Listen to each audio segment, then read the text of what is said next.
What's going on? I'm Sam, and today I'm going to Kings Island, which is my local amusement park.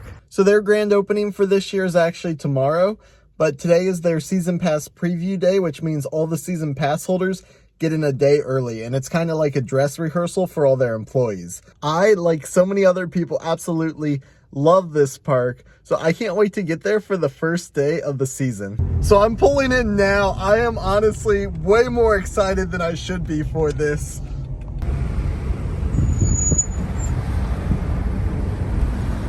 It's so busy. I knew it would be busy. I didn't expect this many people. So it was definitely a lot busier than I expected, but I started walking towards the park, waited in the security line, and then I waited in the fast lane line. So after getting everything sorted out, I got the fast pass and it's time to ride a ride or two.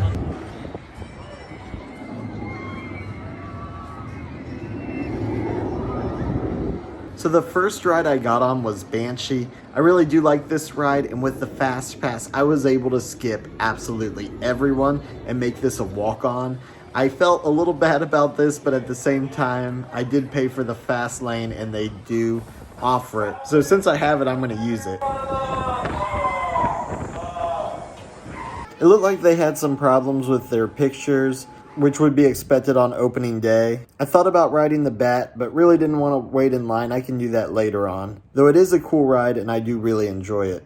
This year is their 50th anniversary, so all along the park right now there are signs. There's a couple photo op stations around. There's the main display in front of the Eiffel Tower. There's a ton of merch they have. I think I might get one of these t-shirts later on this year, as well as banners and just everything you'd expect. Drop Tower got a fresh coat of paint. I didn't really notice a difference, to be honest. But I made my way past Congo Falls and decided to get in the fast lane for Invertigo. This isn't one of my favorite rides, but I've always thought the queue line almost seems like a slaughterhouse with these gates. So I was able to get a ride on Banshee, which was awesome. It was my first ride of the year, after which I hopped over to Invertigo and was able to get a ride on that. I was kind of hungry, but the lines for food are just terrible right now, so I'm gonna walk around a little more and probably head towards Orion.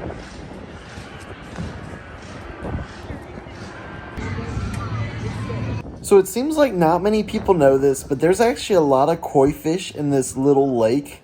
It's near the Viking ship, and some of these koi fish are ginormous. I don't know how many years they've been here, but I wouldn't be surprised if some of these guys are about 20 years old or older. There's this angry goose hanging out by the feeders, but they actually do have these feeders that you can use quarters for, which is actually kind of ironic because the whole park is cashless now, but sometimes you can find these pellets just hanging around. So I grabbed some and tried feeding these fish, but not one of them took a bite. It looks like they've been well fed because there was a ton of food just floating near the edge of the water. So I passed a couple more restaurants that had huge lines. Then I made my way past the Racer, which also had this giant line. And you can see this Racer hill here. That's not what I'm going for. I am going for Orion.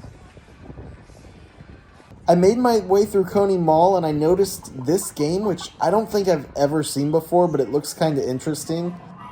And what I love about this park is just wherever you are, you can see coasters or just rides. Because of the layout, I feel like you can see more rides at a time than you can at even Cedar Point.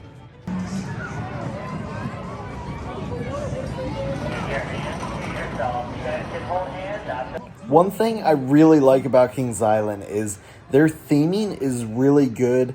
It might not be as good as like Disney World or Universal, but for being a small amusement park in Ohio, they are on point. I made it to Orion and I used my fast pass to skip all these people. And I made it to the front of the line where there were just a handful of people and I only had to wait about a minute to get on a train. So after getting off Orion, I could see Diamondback in the distance and I knew I really wanted to head that way. But first, Flight of Fear was right here, so I decided to jump in line and get a quick ride on that. One of my favorite things about this ride is the theming Originally, it was themed after The Outer Limits, and they did such a good job setting this up. There was even this little movie that used to play on loop. We almost knew it by heart because we went so often. But after making my way through the line, I was able to get the second to front row, and then got launched at 60 miles an hour. Clear? All clear. Bye. One thing we always found funny as kids is the train left full and came back empty. The first time I rode this, I was a little creeped out. So I kept making my way through the park, kind of taking everything in, realizing how much I actually missed this park. It looked like Windseeker was down because I didn't see it running. I looked at where Vortex used to be. That was my first looping roller coaster. I think the Racer was my first ever roller coaster. I just kept making my way towards Diamondback.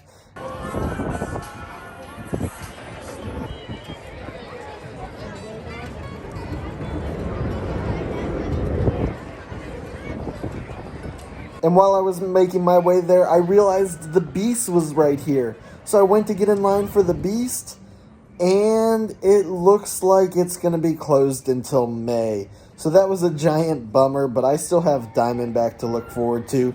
Diamondback is one of my favorite coasters. I actually went and got to ride it on opening day. I think that was like 2006 or so. And somewhere I still have the opening day t-shirt for Diamondback.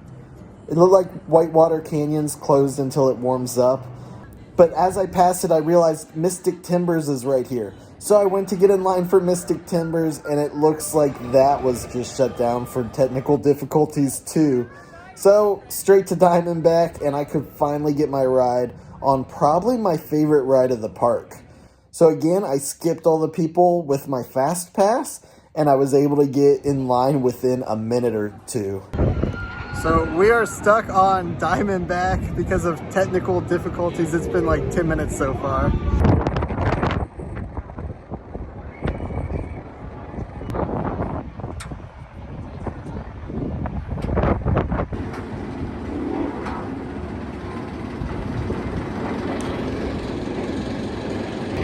We're moving.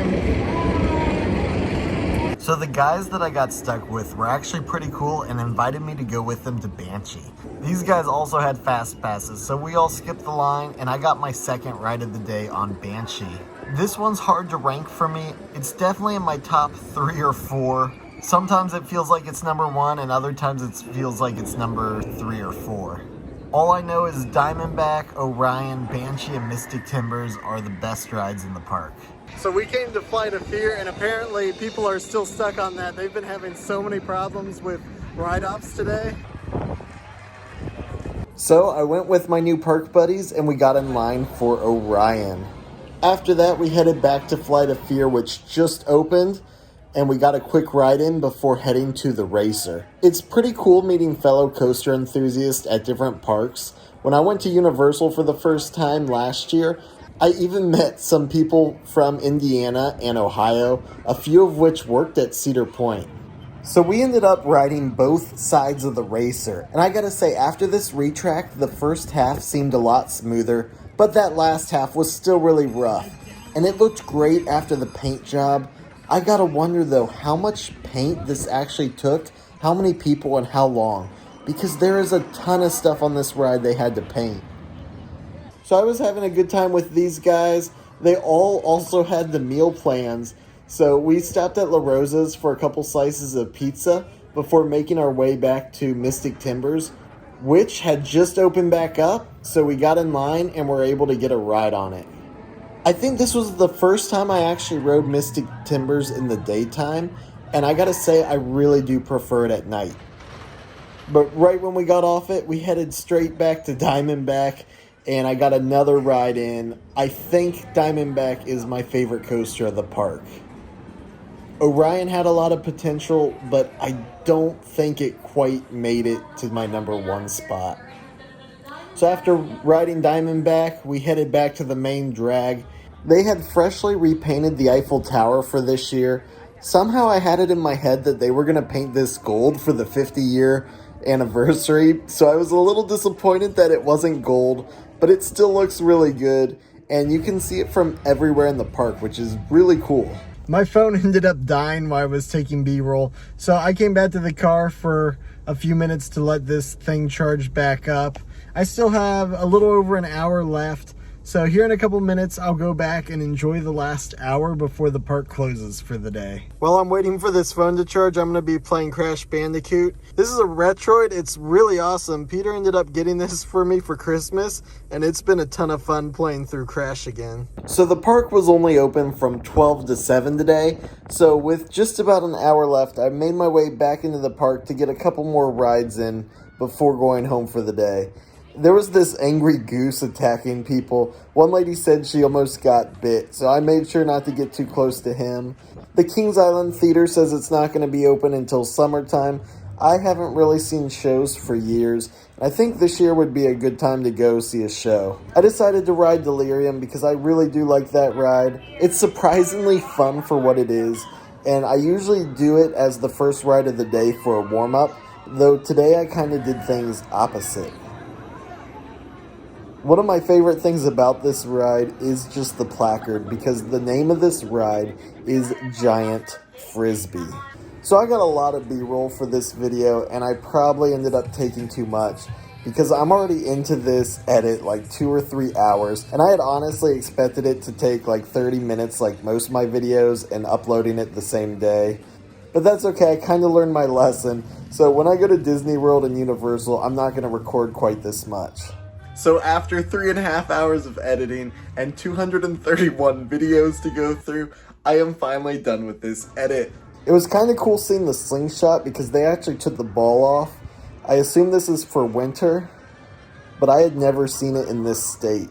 So I decided to go to Orion one more time for my second to last ride of the day. They have this pillar here marked Radium XL200, which is a tribute, of course, to Magnum XL200 at Cedar Point.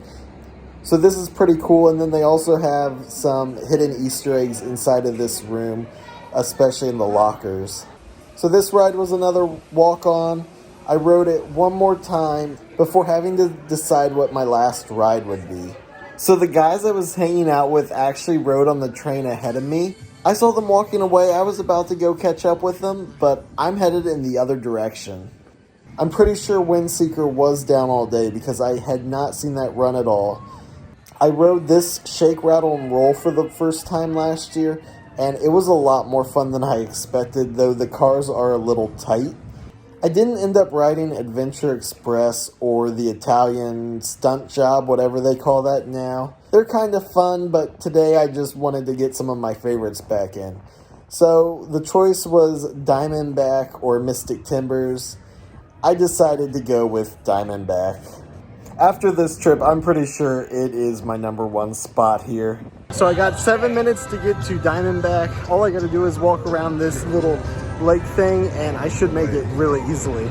I ended up stopping to use my drink pass one last time, but I did make it with 3 minutes to spare and got in line for one last ride on Diamondback.